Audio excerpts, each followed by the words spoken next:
we're back with Josh from Klown Koop. Now, back to your bass playing for just a moment here, Josh. Do you play the standard 4-string, or do you play 5-string or 6-string at all? Actually, currently I'm playing a 6-string.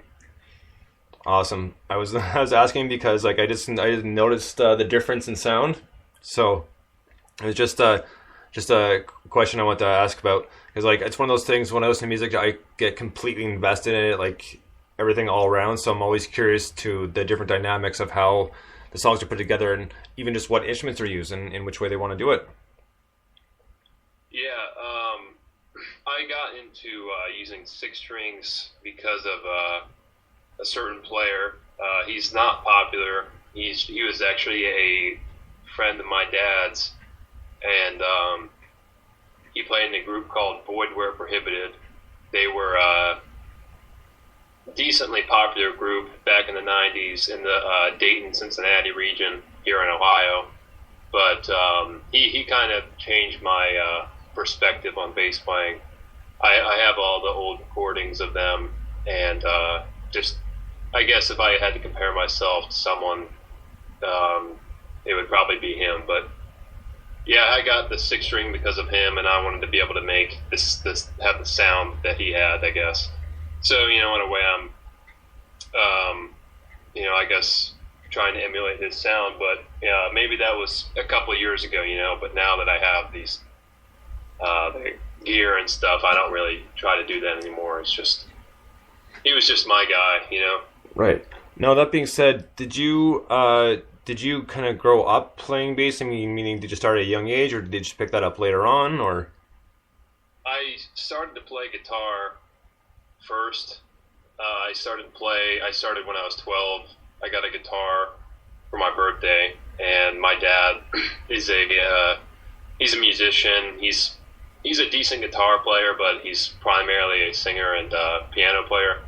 So I kind of started learning from him, but I will really say that he kind of helped me get going quickly, because he showed me players that I guess kind of pushed me to try to be as good as I could, like Steve Vai and Jason Becker and players like that. And I wasn't really just listening to bands and learning songs. I was, working with chords and ridiculous stuff like that. So my brother had actually been playing guitar at this point, and he was better than me, and I just basically thought, well, hey, maybe him and I can start a band. I'll learn how to play bass, and that's kind of where the bass came in. So I got a bass and just started learning from there.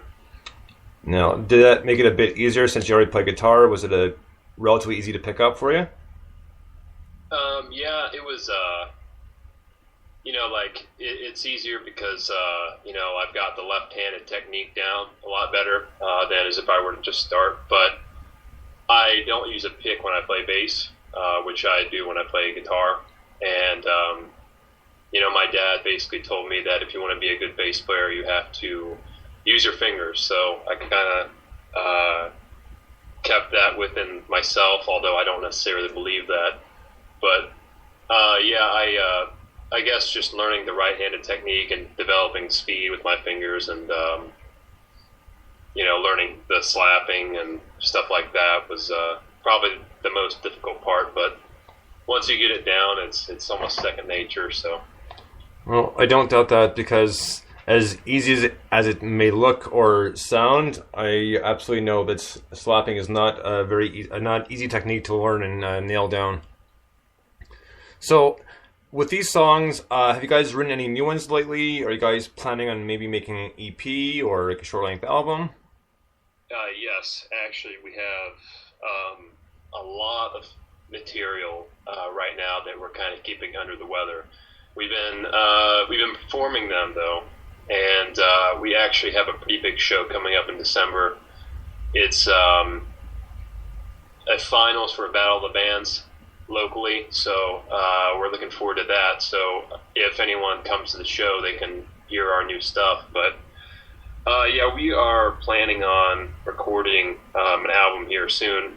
It's just getting the scheduling down and picking the perfect studio we want to do it at. So we will definitely keep everyone in tune with that. But we just posted another newer song on YouTube. The only thing about that one, though, is that the drums are programmed. They're not live drums like they are on this one. And I play bass and guitar as well on that. And the reason that there aren't any drums on that is because Frank actually goes to a separate college than I do. And he's about 2 hours away. So whenever we have breaks, we're always together jamming and writing new stuff. But I just did that one. And I basically modeled the programmed drums after exactly what he plays. So what you hear on there is what you're going to hear from him. Of course, he's going to throw in his flashy things and stuff that I couldn't do on there. So that one will definitely be redone, as well as the other two that we have. They're going to sound a lot better, and there'll probably be some vocals on it as well. So I'd say that we probably have between 10 to 15 songs that we're going to try to release here within the next few months. Very cool. Be looking forward to that. Now, the songs that you have played live, excuse me, that you're eventually going to put on an album, have they been getting a good response? Like, have people really been into them? How's that going to work for you? They've actually been getting really good responses, especially Clown Drama in particular. That one is, I think the reason for that is that one's more of a mainstream song for us, I guess you could say. We usually play that one last when we're playing it live. It leaves the crowd with a really, good feeling about us, I think.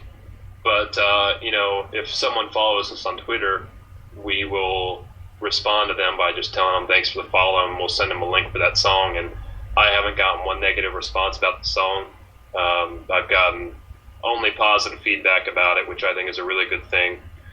And, of course, we've done that with the other ones, and it's been the same thing. But the one that's really been, I guess, the most popular is Clown Drama. So I guess I can just attribute to the fact that it's more of a mainstream song. But the other ones, they're just more for a particular crowd, I guess. Right on. Well, it's a curiosity to me, just because a lot of bands approach writing new songs and how they come about with them differently. Where you guys play them a lot live. Some other bands will want to play them like in the studio or what have you, just jam them a whole bunch of times before they actually kind of take it out and put it out there for people. So it's always interesting to me to see how bands operate, because about half the bands are doing exactly what you guys do. They'll play them live a bunch of times and kind of gauge response from there and see what they can do to either, let's say, change a few notes or just make it a little bit better, have it a bit more perfected for the album. So it's very interesting to me that you guys do that. And hats off to you guys, because it's one of those things that the more good feedback you get, then so much the better. You know that, yeah, there's a much better chance of the album or EP doing very well because people are already into it. That way they hear it's like, great, now I got on CD, I can see them in the show live, and I got the CD. So yeah, definitely. The other songs that we've been playing live too, they have I think the songs that we have all have different elements of excitement for them, which you can definitely see in the crowd response when you're playing them.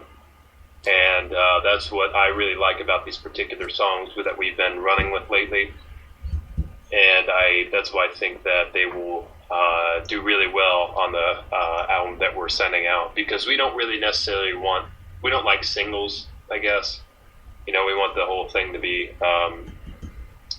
we want everyone to be interested in the entire project rather than just one song, because that way you know that you made a really good album rather than just a really good song. That's definitely well put. Now, with the possibility of the next few months with this album coming out, have you guys thought at all of a name, or is that not even important at this point? It's more or less getting the time and arranging the music. Well, it's probably just a time factor. Most of the music is actually already arranged. It's just making it as fluid as possible. Name-wise, it's really, we have a hard time with names. So, like most of the song names you see are just bullshit that people just kind of thought of off the top of the head. But we eventually like just have a self-titled album. The album could just potentially be called Klown Koop. I'm not gonna say that too soon though, because something might change. So we'll have to see. But yeah, at this point, it's just finding the right place to do it, and just getting the perfect time to do it, and finding the perfect time to release it, and how we're going to get it packaged and sent out, and just basic stuff like that. Right, absolutely. So we're going to take another quick little break here, and we're going to listen to another one of your songs. This is Smacked.